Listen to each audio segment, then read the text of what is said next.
अस्सलाम वालेकुम वरहमतुल्लाहि वबरकातुहू। नाज़रीन, आज हम बात करेंगे सीरत मुस्तफ़ा का नया चैप्टर के बारे में, जिसका उन्वान है अब्दुल मुत्तलिब और वाक़िया अबाबिल या वाक़िया फ़िल, दोनों ही बोलते हैं। ठीक है, तो चलिए शुरू करते हैं।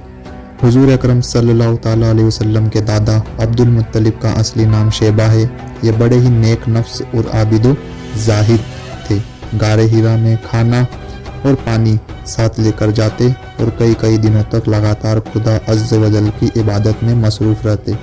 रमज़ान शरीफ के महीने में अक्सर गारे हिरा में एतिकाफ़ किया करते थे और खुदा अज़्ज़ व जल के ध्यान में गोशा नशीन रहा करते थे। रसूलुल्लाह सल्लल्लाहु ताला अलैहि वसल्लम का नूर नबूवत इनकी पेशानी में चमकता था और इनके बदन से मुश्क की खुशबू आती थी। अहले अरब खुसूसन कुरैश को इनसे बड़ी अकीदत थी।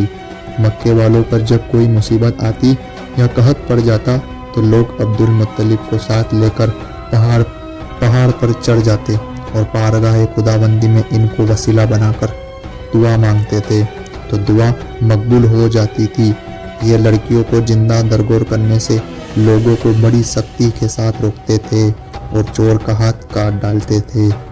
अपने दस्तरख्वान से परिंदों को भी खिलाया करते थे, इसलिए इनका लक़ब मुत्तैर परिंदों को खिलाने वाला है। शराब और जिना को हराम मानते थे और अकीदे के लिहाज से मुवहिद थे। जमजम शरीफ का कुआं जो बिल्कुल पट गया था, आप ही ने उसको नए सिरे से खुदवा कर दुरुस्त किया और लोगों को आबे जमजम से सैराब किया। आप भी काबे के मुतवल्ली और सज्जादा नशीन हुए। असहाबे फ़ील का वाक़या आप ही के वक्त में पेश आया। 120 बरस की उम्र में आपकी वफ़ात हुई। अब हम देखते हैं असहाबे फ़ील का वाक़या या अबाबिल का वाक़या।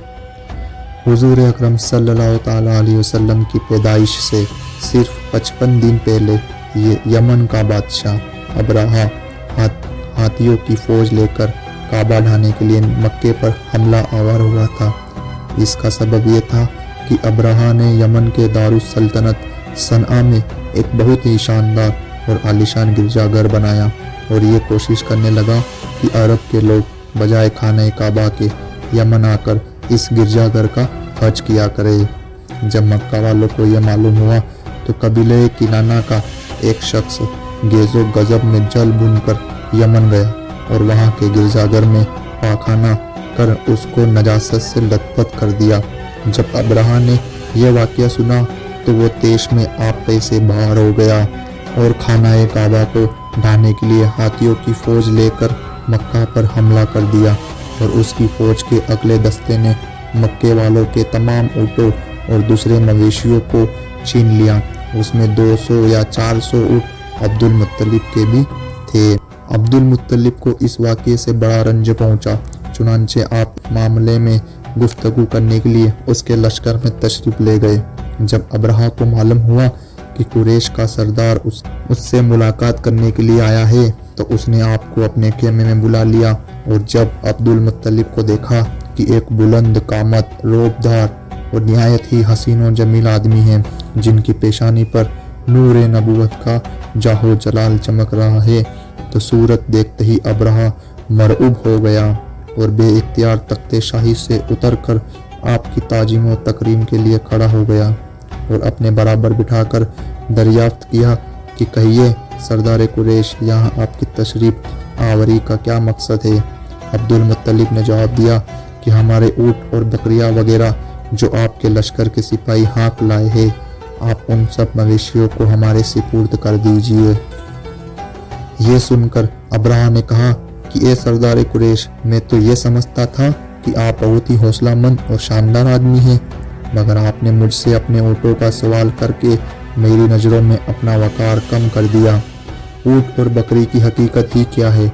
मैं तो आपके काबे को तोड़ फोड़ कर बर्बाद करने के लिए आया हूँ, आपने उसके बारे में कोई गुफ्तगू नहीं की। अब्दुल मुत्तलिब ने कहा कि मुझे तो अपने ऊँटों से मतलब है, काबा मेरा घर नहीं है बल्कि वो खुदा का घर है, वो खुद अपने घर को बचा लेगा, मुझे काबे की जरा भी फिक्र नहीं है। ये सुनकर अब्राहा अपने फिरौनी लहजे में कहने लगा कि ये सरदार मक्का सुन लीजिए, मैं काबे को ढाक कर उसकी ईंट से ईंट बजा दूंगा और रुए ज़मीन से इसका नामो निशान मिटा दूंगा, क्योंकि मक्के वालों ने मेरे गिरजाघर की बड़ी बेहुरमती की है।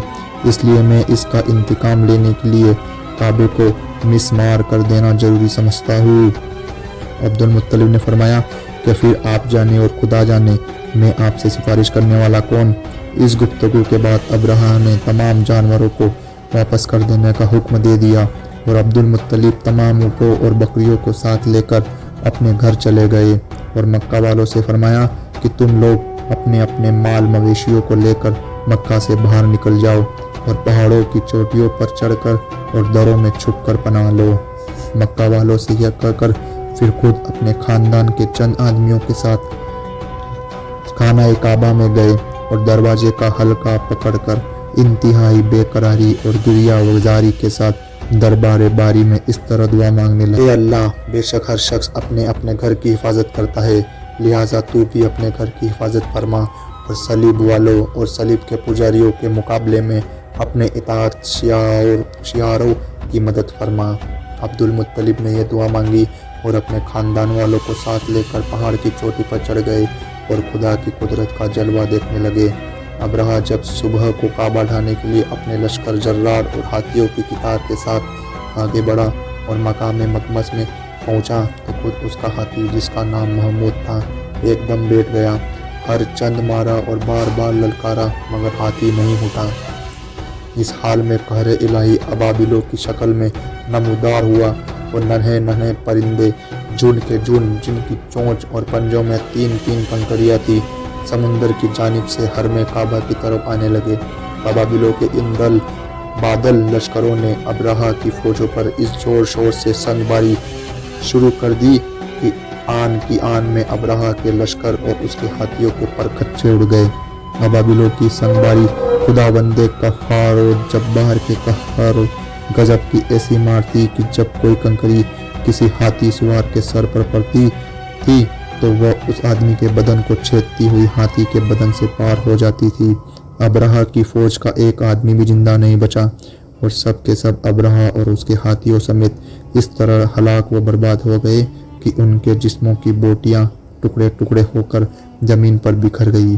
चुनांचे कुरान मजीद की सूरह फिल में खुदावंदे कुद्दूस ने इस वाक़ये का जिक्र करते हुए इरशाद फरमाया कि यानी ए महबूब, क्या आपने न देखा कि आपके रब ने उन हाथी वालों का क्या हाल कर डाला?